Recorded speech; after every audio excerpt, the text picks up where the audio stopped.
పూర్తిగా వ్యక్తిగత కారణాల వల్ల నా యొక్క రాజ్యసభ సభ్యత్వానికి ఇంకా 3.5 సంవత్సర కాలం ఉన్నప్పటికీ కూడా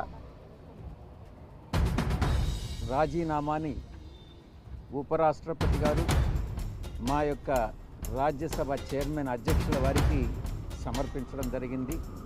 ఆయన ఆ రాజీనామాను ఆమోదించడం కూడా జరిగింది.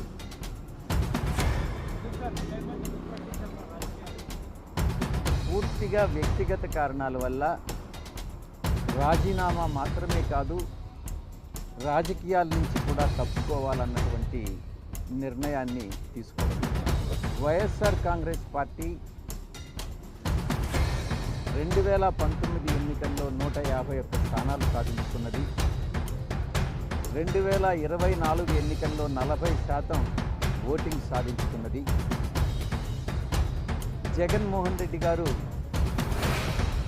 అత్యంత ప్రజాదరణ కలిగినటువంటి నాయకులు. నాలాంటి వాళ్ళు 1000 మంది పార్టీని వీడినా కూడా ఆయనకున్న ప్రజాదరణ తగ్గదు అన్నటువంటిది నా ఉద్దేశం.